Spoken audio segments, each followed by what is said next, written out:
Hello everyone, in today's video I'm gonna read the first 4 AC games. So we're gonna start with Assassin's Creed 1, then 2, then Brotherhood and then Revelations. I hope you will like it. So we're gonna start with the first game, AC1, Assassin's Creed 1. And when I did my recording, it was my second playthrough of this game. And at my first playthrough, it was really good. I had zero problems, and well, I can say the same for now. Because I had a lot of bugs that will appear in the recording throughout the video. And the worst one was probably that my screen stopped for a couple of seconds every few minutes, and that's it. I couldn't move, I couldn't do anything, I couldn't do shit. It was really annoying, like you can see even now.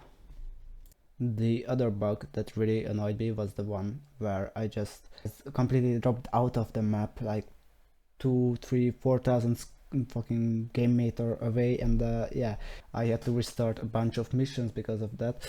Well, one mission, but that was really bad. I think I played that one for more than an hour, maybe even 2, and half the time it was that I couldn't do it. But eventually, after a lot of tries, I did do it. So if you can just play this game on an older generation console or an older PC and do it, I think on that it will go better than it did on mine. And yeah, that's one of the negatives. My other negative is that the combat was a bit clunky and sloppy, which didn't affect me as it did with the bugs, so I think it was fine. The other negative that I want to mention about the game, that the missions were repetitive, and yeah, a lot of times what you wanna do is that tailing missions, or beat up someone to get information, or just eavesdropping, which is fine, but not for a 12 or 15-hour story mode game. We didn't really had any side content, which I'm a bit happy, because if I would have need to play side content too in this game, then I would have fucking go insane, not gonna lie, because of the bugs. And yeah, I think that's all the negatives that really came to my mind and that I felt throughout playing the game.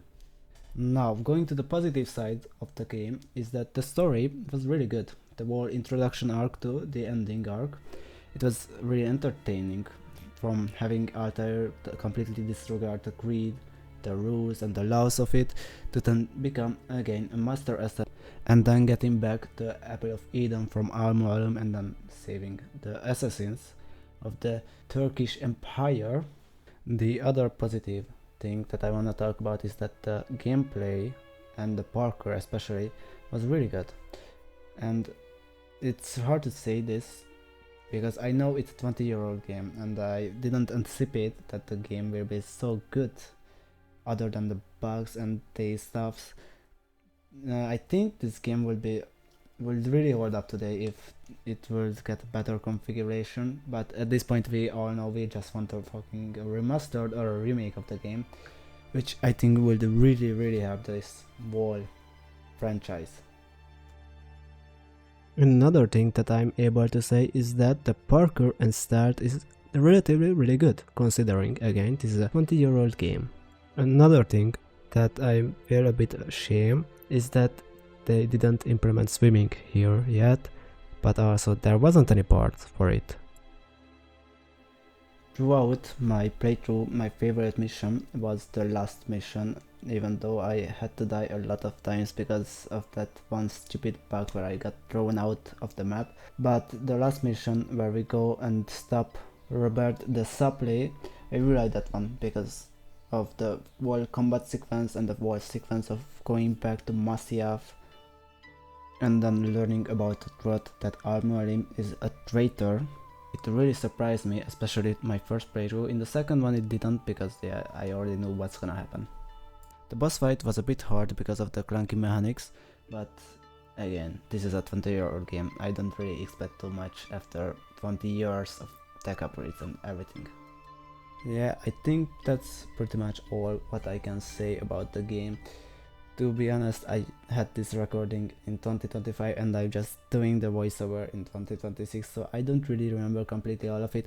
I only know what really pissed me off and what I really liked about the game. And again, for a 20-year-old game and for the first entry of the franchise, I think it deserves a 6 out of 10 rating because it still kinda holds up. But if this game will get a remastered or a remake, I think it will bump it up to an 8 out of 10 rating. It is a good life we lead, brother. The best. May it never change. And may it never change us.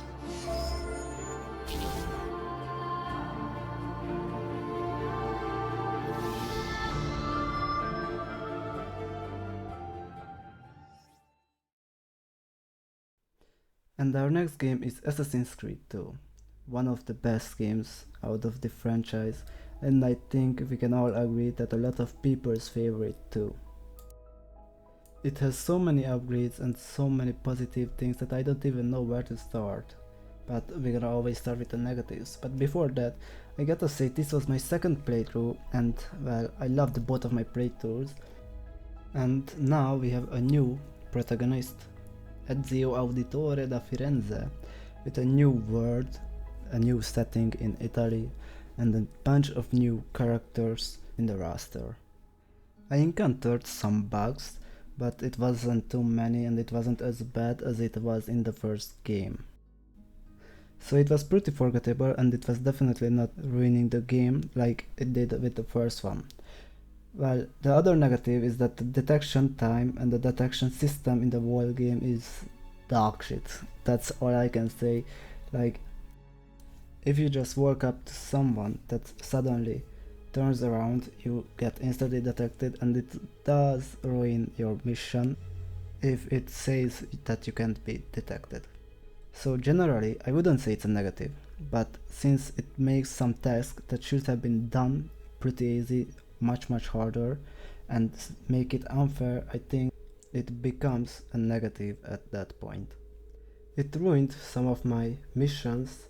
I was so close, I just need to press one button to assassinate and randomly the enemy just turns around and boom, I'm detected and I have to restart the whole mission. I get desynchronized. That felt really annoying.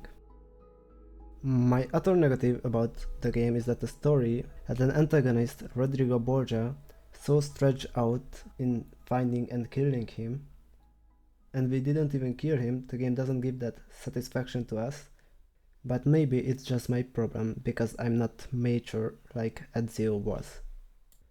And also I think I had that feeling because I have been playing so much Assassin's Creed at that time of my life.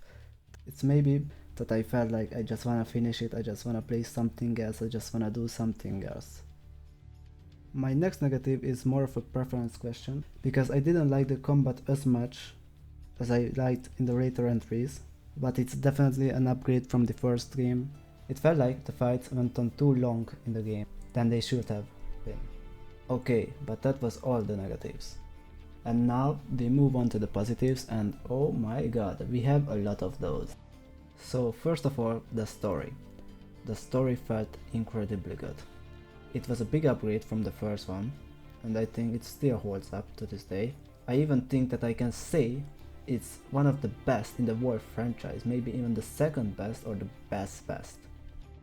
Ezio had a lot of ups and downs, but mostly downs. From starting, his family died and got executed.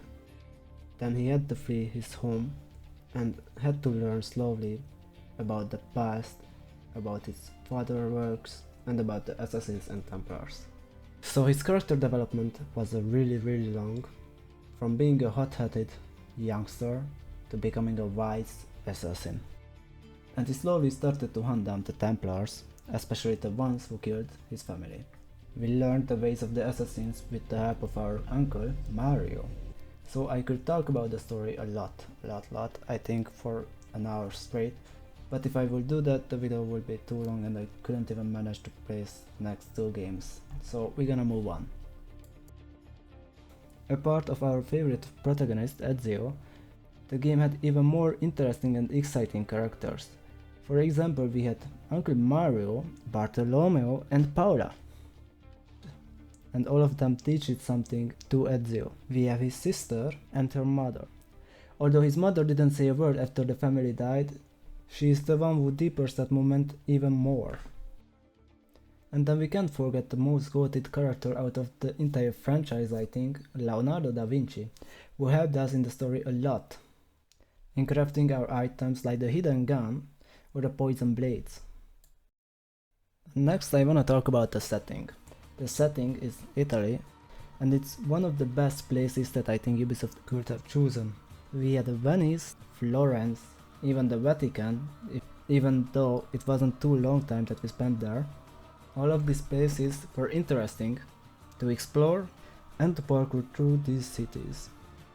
The other part where the game significantly had bigger upgrades was the combat. They improved the hidden blade combat, we had a better flow and variety in the weapons, and we have the chance to pick up our enemies' weapons too. We got new weapons in the game that we can use, we can disarm the enemies and even stagger them, and an overall better combat system. Although I still feel like the combat system is a bit too slow, but it had a significant upgrade from AC1 to AC2. And the game did not just update in the combat, they have upgraded the stealth part too. Social stealth mechanic is much better. You no longer need a specific type of people to blend in, now the simple crowd is enough. We got new tools that upgrades our stealth and makes it easier to blend in. We got new hiring factions, a combat faction that helps us in the fights, one is a stealth faction that helps us blending in with the crowd, and one is a thieves faction. All of these factions helps us through the game. The stealth faction basically worked like the blend-in mechanic in the last game, but the difference is that now we aren't the ones who follow them, but they are the ones who follow us, which just makes it easier to infiltrate different places. Apart from the combat and stealth upgrades, we got a new feature, the notoriety system. Basically just a bar that is on our icon next to our health that basically shows what is our current wanted level. And if it fills, then the enemies start to detect us faster, which means they will also attack us faster. And to top all of these features off, we got double hidden blades that let us double assassinate. So looking at all the aspects that the game has, it's just a significant upgrade from the first one. So Ubisoft learned from their mistakes from the last game, and they made the missions more variable, which is the reason why we have different missions. Like the carriage one with Leonardo where we escort him from Florence to Venice. Or the flying machine one where we use Leonardo da Vinci's machine to infiltrate the Ducale Palazzo. Both of these missions had a really big difference between the core gameplay, which is not something that we could have seen in the first one. And even from the first one, we had bigger variety between assassinating, fighting and tailing missions. Also, finally, Ubisoft managed to implement swimming in this game. There was one mission that I didn't like, was the capture the flag one, because a lot of times I feel like I played almost perfectly, but in the end the AI beated me. And my favorite mission in the whole game was the carriage one. And one more positive thing in the game, before I give a rating, that the soundtracks that AC2 had was one of the best, if not the best, out of the franchise. And looking back to the whole game, I will give this a solid 8.5 or 9 out of 10 rating, and I would consider this the second best game in the whole franchise.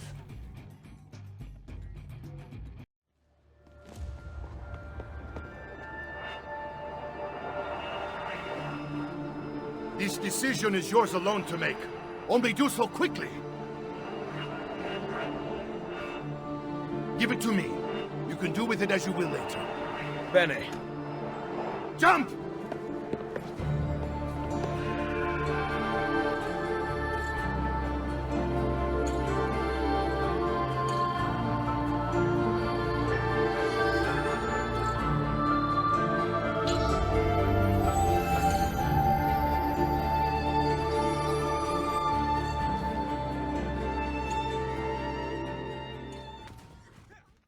So, AC Brotherhood. I didn't even know how to start this one because this was the very first AC game that I have ever played. And also it was the most played game out of the franchise for me. I think this was my third playthrough, so it has a little bit of part of me and has the most nostalgic feeling out of all of the games.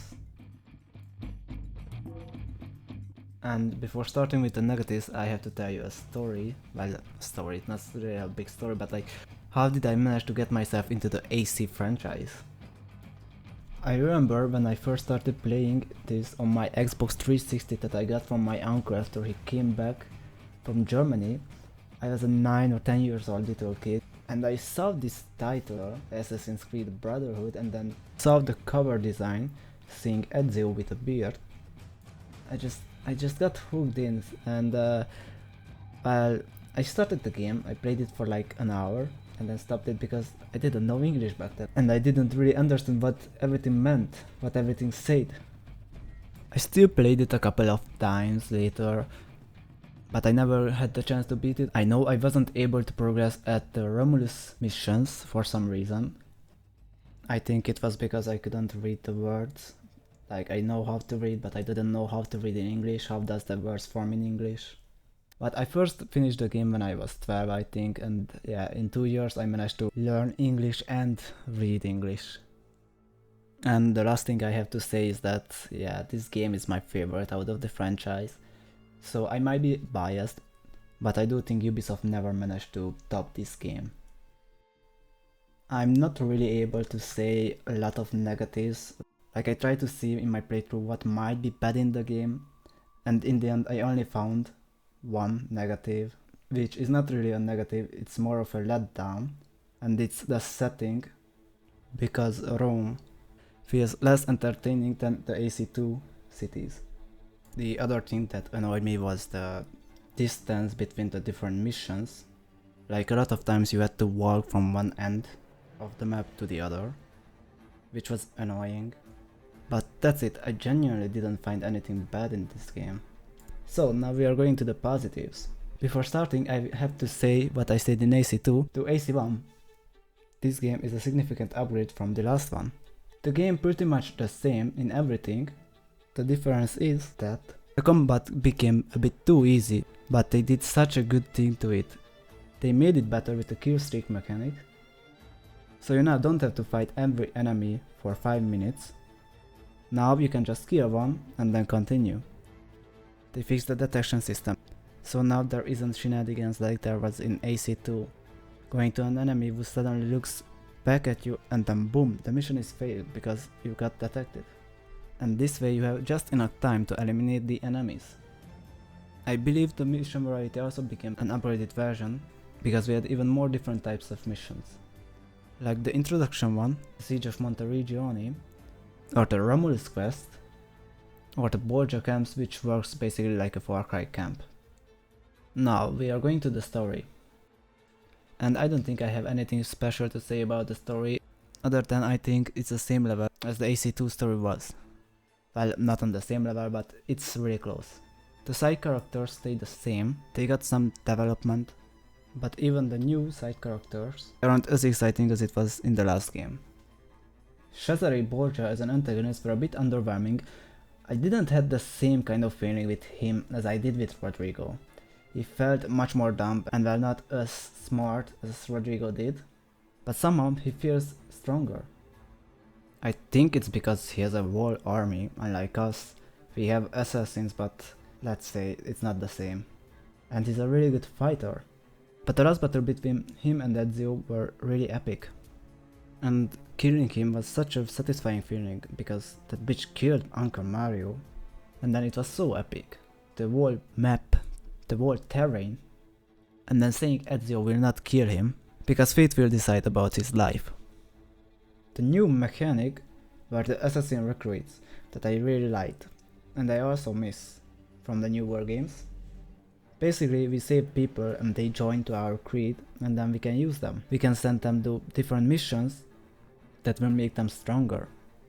It was really fun to use them. We had 2 abilities. We can call them to help us in fights or to assassinate some enemies. And if we had enough assassins, we could just do an arrow barrage that would kill a large amount of enemies. Another thing that I liked about the game is that they have added the horses. And why do I think it is a really good addition to the game? Because they made that every mission on the map was really far from each other. Although I can still complain about the traversal, because even with the horses it felt a bit slower, and because I didn't have the patience to look for the fast travel locations.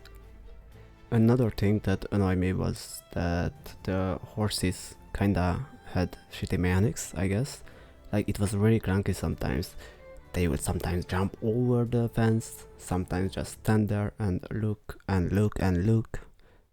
But overall, it was still a really good thing that they included.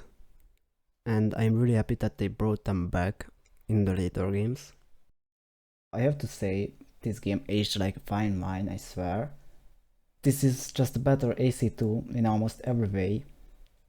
The only thing I think AC2 actually did better than this game was the story, but not too much. I think both game has really good stories.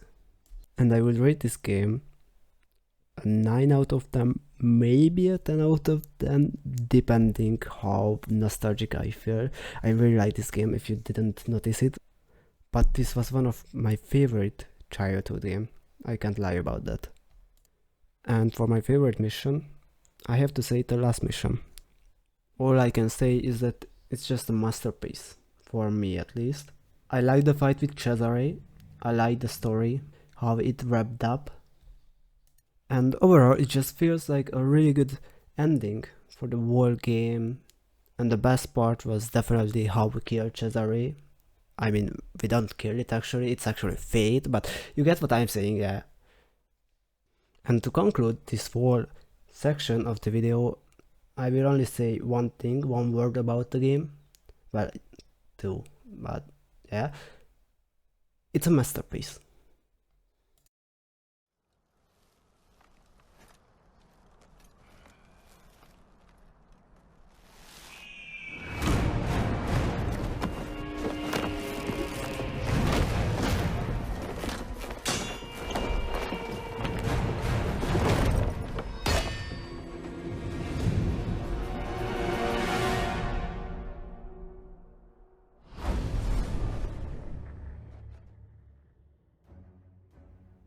And we are here at Assassin's Creed Revelations, our very last game of the Ezio trilogy and for the video too. And it's probably the least entertaining game that Ubisoft have produced so far. We once again play with Ezio, with an old Ezio who searches for the must-have keys to find Altair's library. And again, we're gonna start with the negatives, and to be honest, we don't have too many. We have a couple of ones, but not too many. The first one is definitely gonna be the story. It's not as entertaining as it was the last 2-3 games. The only parts that are exceptional in it is the Altair part, where we can play as our first protagonist. But that alone is not enough for the game story, considering what we had in the previous entries. Apart from that, we have some new mini-game modes, like the tower defense game, that was pretty forgettable. And to be honest, I never played it, other than the introduction memory in the story, and I never had to, so I'm not able to say too many good things about it, which is a shame for me, cause personally I like tower defense games. But I assume after seeing some opinions about it across the internet, it's not very good. So it doesn't worth the time to do it unless you are trying to 100% the game. Another negative part that I can say about this game is that the characters aren't that interesting, to be honest. Or at least they don't feel like they are. And the antagonist, oh my god, the antagonist was really forgettable and was really ass. I don't know what to say about it. It's just really sad, because I think Ubisoft makes some of the most interesting villains, and up to this game we had wonderful ones. But that's it for the negatives. We can continue with the positives. And the first one of the positives is that we can play as Altair again. Though it's just some story quests, but still it felt really good to play with him again. We also have new animations that goes crazy both in parkour and combat. It's more brutal and also gave me a fresh feeling from the Ezio saga, because the last two games for Ezio was pretty much the same, or what I mean is that it had the same animations. We get a new hidden blade type, the hook blade, which I think actually made the parkour faster than the last two games, but that might be only me, I'm not sure. And we also have some new ziplining routes where we can use our blade, and it felt pretty fun. Another thing that I'm really happy about is that Ezio has a kind of good ending in the mainline game. I really wish that my favorite main character, and I think a lot of people's favorite main character, will have a good ending, and he got that. And seeing how he ends up with Sofia in Constantinople really made my heart warm. The combat and stealth didn't really change since its predecessors. We got bombs, but it didn't really get me, and I didn't really use it. Not even trying to craft them or use them in battle. Going on, the quest variety in this game is actually insane, to be honest. Like, it was a bit of a pain in the ass with the massive keys, but the quest for them was fun. These underground parkour sections, stealth, combat parts, and then taking the keys away from the statues. It was kind of symbolic, I think, since we had to use every type of skill that we learn as an assassin. And all of this just wrapped up so good for the story. What I'm talking about is that the story all around isn't that good, but the missions makes it feel better in a way. We still have the assassin recruit feature, which I'm really happy about, and I hope Ubisoft will bring it back maybe in a future game. It cannot be only me that's like really like that mechanic. And I'm curious about other people's opinion about it, because yeah, I really liked it. If you don't like it, write it in the comments, and please write why. And if you do, then do the exact same. I think I'm talked about everything that I wanted, so here comes the rating that I give AC Revelations, and it's not as good as a game as the last three. Well, last two because AC1 was buggy. But I think it still deserves a solid rating of 7 out of 10. I liked it, but also it wasn't on the same level. If you like this video, please drop a like, a subscribe and a comment too. Thanks, bye.